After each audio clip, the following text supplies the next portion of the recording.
And now, live from the studios in Yakima, the Valley's news leader, this is KIMA NewsWatch at 11.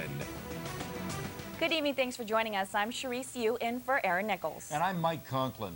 The bottom rung of Yakima area wage earners could see fatter paychecks by next year. Washington's minimum wage goes up 28 cents an hour on January 1st. The state adjusts the wage for inflation each September as required by voter initiatives 7 years ago.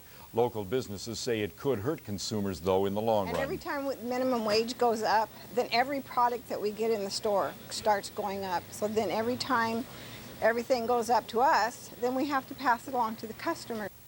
Others say the minimum wage, though, just doesn't cut it. The whole purpose of a minimum wage is that people can make ends meet with the minimum wage.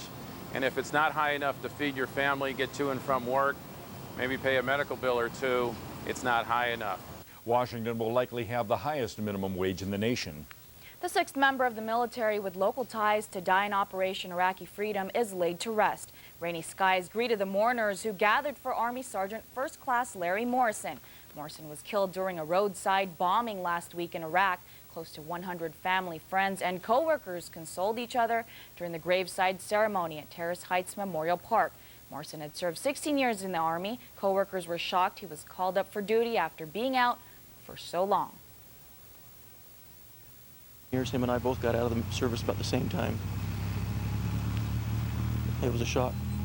Big surprise that he got called back after 10 years. Morrison was given a gun salute during the ceremony.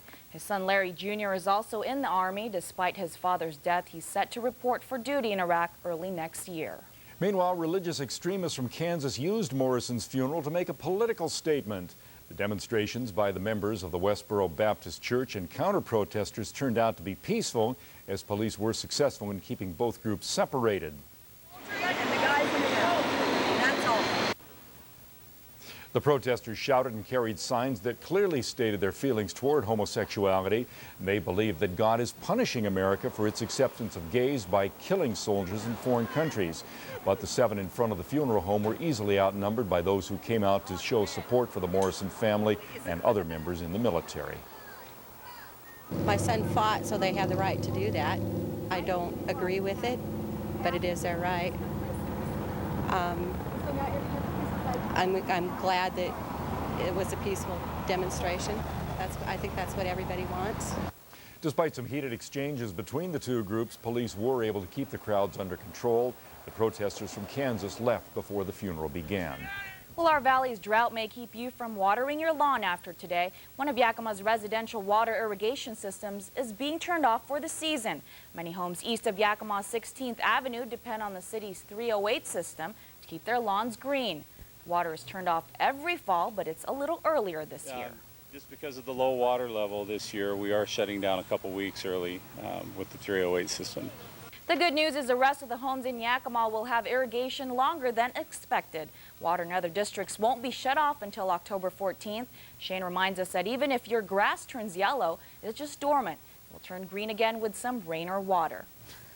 Now Stu joins us. What a surprise. Yeah, well, and we can hope that this is a sign of things to come. And we have a change from last winter. That's right. Big snowpack. Yeah, well, the longer range charts would indicate that we'll be back to a more normal winter precipitation-wise. Meantime, the front that moved across the area brought us 2,607 inch of precipitation in Yakima so far today. Brought Ellensburg 2,407 inch, is moving on by. Behind it, still an unstable air mass, some scattered showers expected for the rest of the night. Then tomorrow, we're still going to be in an unsettled situation, so there's a chance of rain still. And temperatures cool, 58 degrees at Grandview, 58 at Sunnyside, 55 at Toppenish, 53 at Ellensburg, 54 at Yakima, 50 at Natchez, and 42 degrees at White Pass. And in the mountains, that's where it counts as far as the precipitation goes. They have picked up today about 1.25 inches at Stampede Pass. That makes the total of the Cascades on the order of around 3 to 4 inches for the last couple of days. In the meantime, the front moves out. Trough of low pressure lingers through the weekend. The next front to approach the area will be on Sunday night and Monday. That'll bring a new surge of moisture moisture. So while we'll see a chance of rain tomorrow, we'll see less of a chance coming up on Sunday. But the cool air, it's going to be around along with the clouds, and it's going to feel like fall again.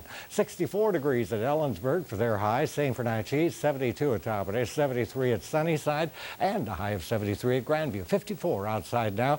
Winds out of the north running about 5. It is cloudy. 58 in the Tri-Cities, 53 at Seattle, 58 at Portland, and a cool 48 degrees up at Bellingham. And the precipitation kind of tapering off as the front moves on east and out of the area. But then you look at the next one down the pike. That's Sunday, headed our way. We'll see some scattered showers, mostly cloudy otherwise. Overnight low temperature around 48. For tomorrow, still a chance of some rain around the area, mainly showers. And it's going to be mostly cloudy and cool. High temperature tomorrow about 64 degrees. Tomorrow night, it's going to still be a chance of rain, although less than during the day tomorrow. The high overnight low tomorrow night dropping down to 36, and it'll be a little bit chillier coming up for tomorrow night. It'll be the 60s right through the weekend on into next week. The next front coming through on Wednesday will likely bring another chance of rain to the area, and that'll warm things up ahead of the front a little bit. But otherwise, high temperatures are going to be more fall-like. They'll be back down into the 60s. Showers in the Cascades tonight. Chance of showers tomorrow. Snow level is dropping down there to a fall-like level, down to 4,000 feet. It's fall. All of a sudden, the curtain fell on. It's fall. Love the rain, but I hope it doesn't rain too much this weekend. Yeah, I know. You're a fair lover, too, so that's really mixed situations. Or is it the Hops Festival down there in Ale? Definitely. One or the other. Thanks, Stu. Big choices. Well, still to come, it's your chance to be on television. Coming up, find out how the taste of Yakima could land you on network TV. Plus, Alan Sillens and Tim Lewis have tonight's high school football highlights. You're watching KIMA News Watch at 11 with Mike Conklin, Aaron Nichols, Alan Sillens Sports, and Stu Seibel Weather. Meet the compact SUV that fits your life. The Mercury Mariner. Mariner setting new trends with unexpected touches everywhere you look. And now, Mariner comes as a hybrid, too. Ever drive an SUV that gets 33 miles per gallon in the city? Wow. Mariner is the perfect fit. So why blend in when you can stand out? The extremely well-equipped Mariner starts at this great price. You've got to put Mercury on your list.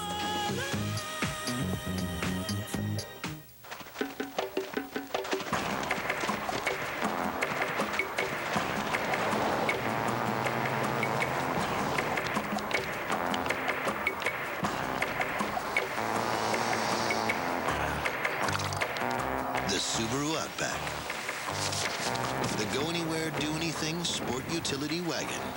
It makes other vehicles